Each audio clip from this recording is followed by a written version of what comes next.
Students, कैसे हो आप सब लोग। Welcome to I chemistry channel. तो देखिए, लास्ट वीडियो में हम क्या कर रहे थे, इलेक्ट्रॉन्स की फिलिंग कर रहे थे डिफरेंट ऑर्बिटल्स में। ठीक हो गया। तो हमने 10 एटॉमिक नंबर तक कर लिए थे। ठीक हो गया। अब उससे आगे फिल करते हैं इलेक्ट्रॉन्स। ठीक है। तो एटॉमिक नंबर 11। ठीक है। एटॉमिक नंबर 11 किसका होता है? Sodium. Sodium, magnesium, aluminium, silicon हो गया, phosphorus. Okay. Sodium, magnesium, aluminium, silicon, phosphorus. ठीक हो गया। उसके बाद क्या आएगा हमारा? सल्फर, फिर क्लोरीन, फिर आर्गन। ठीक हो गया। फिर पोटेशियम, फिर लास्ट में कैल्शियम। ठीक हो गया। ओके स्टूडेंट्स, तो हमने क्या 3 रूल्स को फॉलो किया था। हुंस रूल को फॉलो किया था, पाउलीज रूल को फॉलो किया था, और तीसरा कौन सा था? अफबाउस रूल को फॉलो करते हुए हमने इसमें क्या करी थी? इलेक्ट्रॉन्स की फिलिंग करी थी। Is that clear students? ठीक हो गया।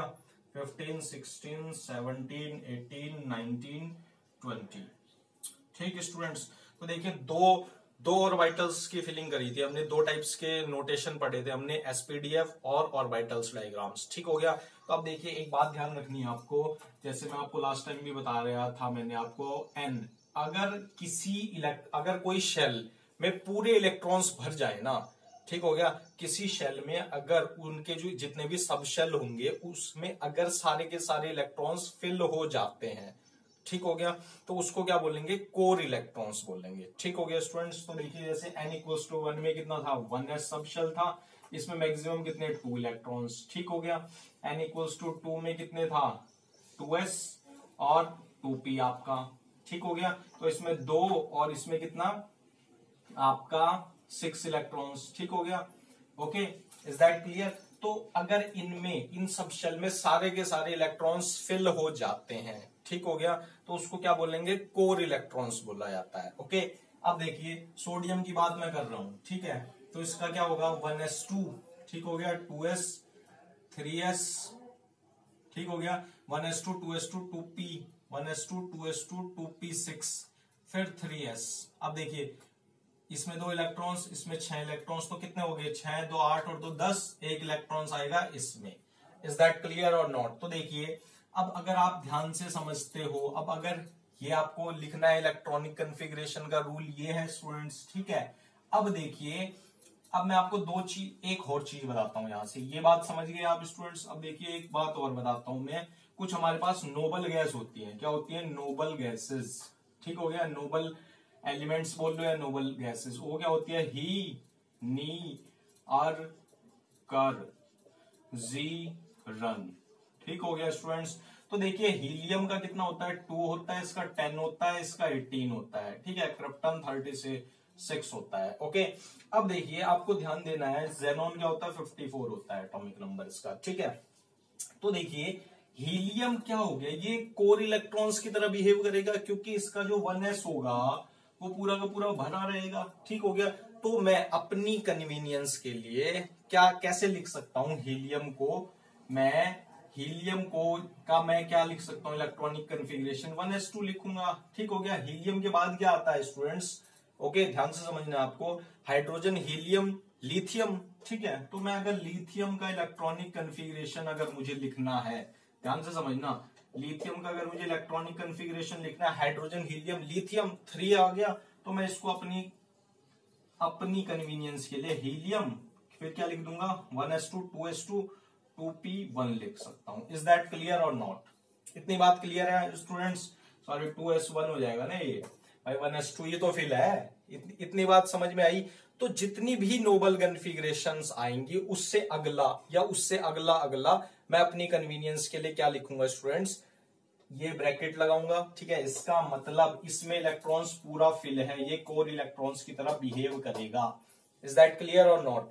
तो देखिए, अब देखिए, ध्यान से समझना है। Hydrogen, helium, lithium, beryllium, boron, carbon, nitrogen, oxygen, fluorine, neon, यानी नियोन का 10 है, तो नियोन के बाद आ गया सोडियम। तो मैं अपनी कन्वीनियंस के लिए कैसे लिखूंगा इसको? इसका इलेक्ट्रॉनिक कॉन्फ़िगरेशन नियोन। ठीक हो गया। अब मुझे ये चीज लिखने की जरूरत नहीं है, 3s1 लिख सकता हूं। इज दैट क्लियर और नॉट? इतनी बात क्लियर है स्टूडेंट्स? नियोन क्योंकि एक नोबल गैस है। ठीक हो गया। नोबल गैस का कॉन्फ़िगरेशन लिखने के लिए ऐसे करेंगे। ठीक हो गया। फिर 3s1 लिखेंगे। अब देखिए, मैग्नीशियम है, तो क्या होगा इसका? 1s2, 2s2, ओके 2p6, फिर क्या हो जाएगा 3s2, एक इलेक्ट्रॉन अगला आएगा। ठीक हो गया। तो देखिए अब मैं इसको अगर मैं लिखना चाहता हूं तो ये कैसे लिखूंगा, नियॉन लिखूंगा। ठीक हो गया, 3s2 लिख दूंगा। इतनी बात क्लियर है स्टूडेंट्स? ओके अब देखिए अगला, अब बात बिल्कुल क्लियर है। अब देखिए अब जो अगला इलेक्ट्रॉन्स आएगा 3s के बाद 3p आता है तो वो 3p में आएगा। ठीक हो गया। तो इसको मैं कैसे लिखूंगा students, neon 3s2 3p1।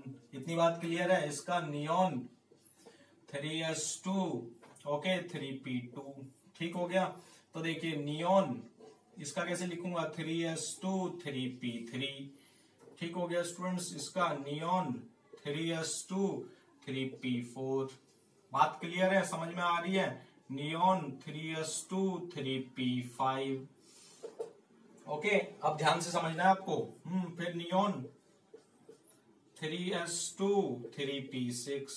Okay अब देखिए ये जो 3p6 हो गया ना, अब ये क्या हो गया, अब ये अगली नोबल गैस आ गई। ओके इज दैट क्लियर और नॉट? ठीक है। अब जो नेक्स्ट सेल स्टार्ट होगा ना उसमें पोटेशियम क्या कैसे करेंगे, आर्गन करेंगे, आर्गन। ठीक हो गया 4s, अब क्या हो जाएगा 4s1। ओके फिर आर्गन, फिर 4s2। इतनी बात क्लियर है या नहीं? अगर कहीं भी नोबल गैस आ जाती है, ठीक हो गया, तो जो उससे अगली वाली कॉन्फ़िगरेशन होगी ना वो उसके कोर इलेक्ट्रॉन्स हो जाएंगे। जैसे आर्गन का मैं कैसे कर रहा था, neon 3s2 3p6। Is that clear?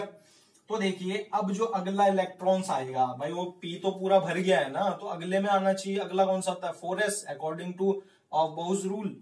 तो देखिए फिर जो पोटेशियम का लिखूंगा, क्योंकि आर्गन एक क्या हो गई, नोबल गैस कॉन्फ़िगरेशन आ गई, नोबल गैस कॉन्फ़िगरेशन आ गई स्टूडेंट्स। तो देखिए आर्गन 4s1 ओके, फिर कैल्शियम आर्गन 4s2। ठीक हो गया।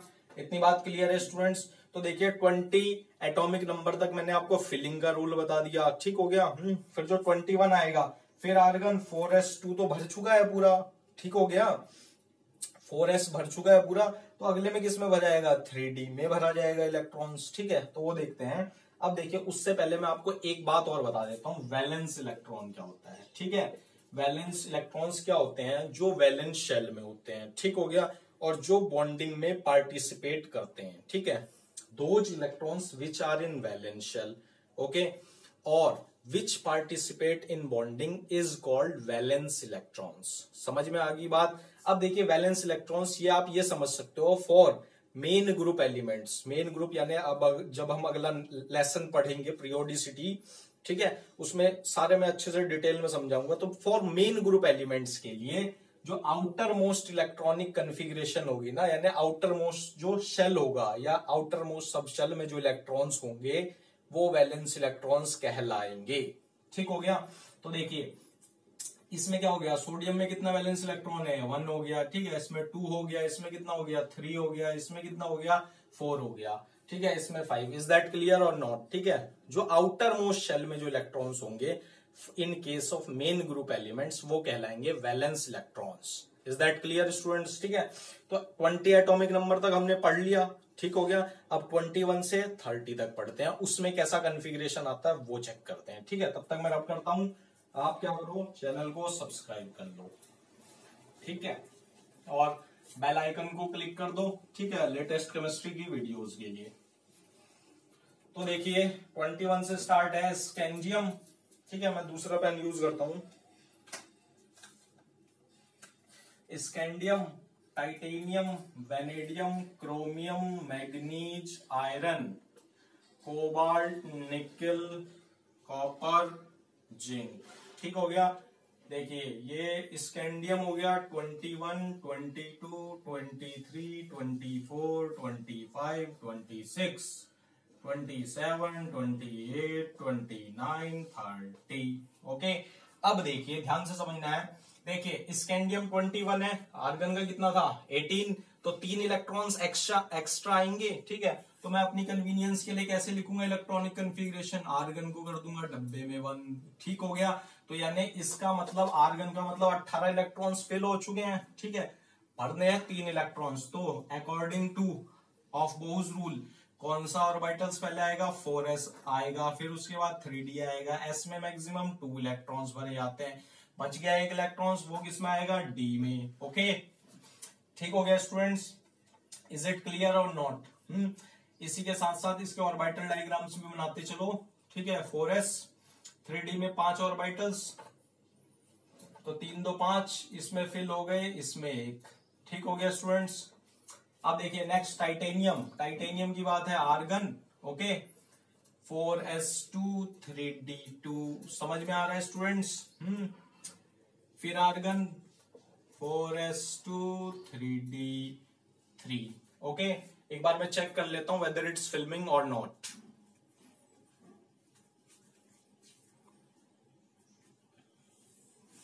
ठीक है स्टूडेंट्स, ओके। अब ध्यान से समझते जाना है आपको, ठीक है। क्रोमियम की बात मैं करूंगा, आर्गन 4s2 3d4। अब देखिए, ओके, मैग्नीज की बात करता हूं, आर्गन 4s2 3d क्या 5, ठीक हो गया। फिर आर्गन 4s2, भाई एटॉमिक नंबर बढ़ रहा है तो इलेक्ट्रॉन्स बढ़ रहे हैं, तो उस अगले वाले सब शेल में आ रहे हैं, ठीक है, डी और डी सब शेल में आ रहे हैं 6। फिर argon 4s2 3d7, is that clear? Nickel का आर्गन 4s2 3d8, ठीक हो गया। भाई D orbital, D subshell में, जो डी में मैक्सिमम कितने इलेक्ट्रॉन्स भर सकते हैं हम? भाई 10 भर सकते हैं, क्योंकि डी में 5 ऑर्बिटल्स होते हैं, एक ऑर्बिटल्स में 2 इलेक्ट्रॉन्स, तो 5 ऑर्बिटल्स में कितने 10 इलेक्ट्रॉन्स मैक्सिमम भरे जा सकते हैं, तो भर रहे हैं हम। आर्गन कितना 4s2 3d9, ओके। जिंक का आर्गन हो गया 4s2 3d10, is that clear? अब देखिए इनका ऑर्बिटल डायग्राम भी बनाते चलो।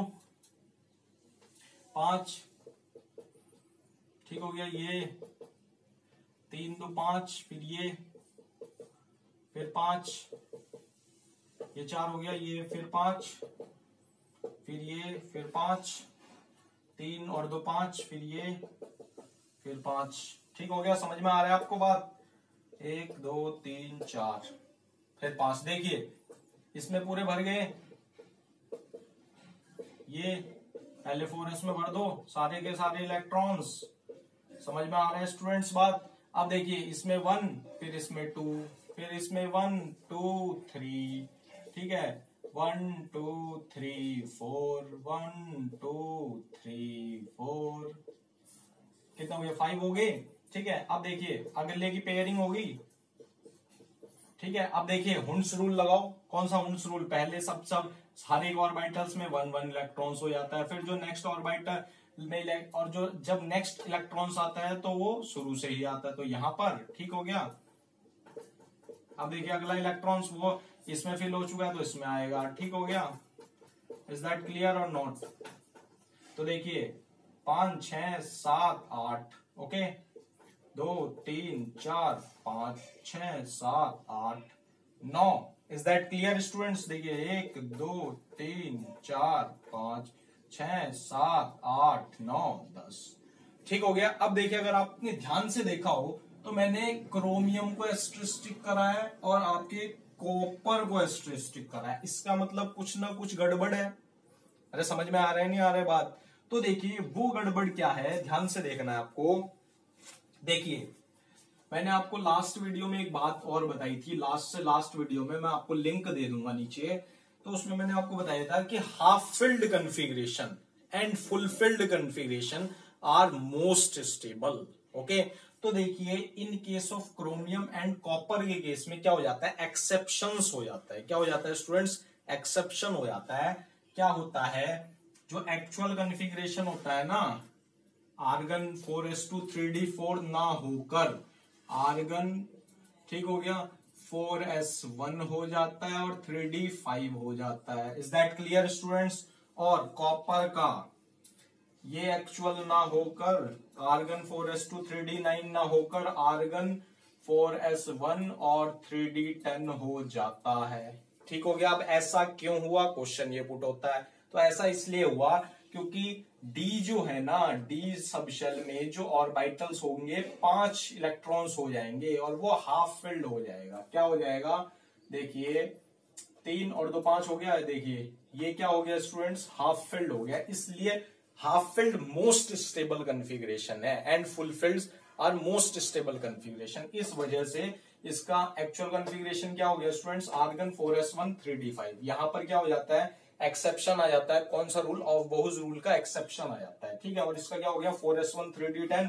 3d10 में यहाँ पे बना रहा हूं 1 2 3 4 5, 1 2 3 4 5 6 7 8 9 10, 4s ये है। इज दैट क्लियर और नॉट? तो इतनी बात समझ में आ गई आपको। तो मैंने आपको 30 एटॉमिक नंबर तक क्या बता दिया, मैंने आपको इलेक्ट्रॉन्स कैसे फिल करने हैं डिफरेंट ऑर्बिटल्स में, ठीक हो गया। और उनका ऑर्बिटल्स डायग्राम मैंने आपको बता दिया है, ठीक है। तो अब आप इसका स्क्रीनशॉट ले लीजिए, ठीक है, फॉर योर होमवर्क। ओके,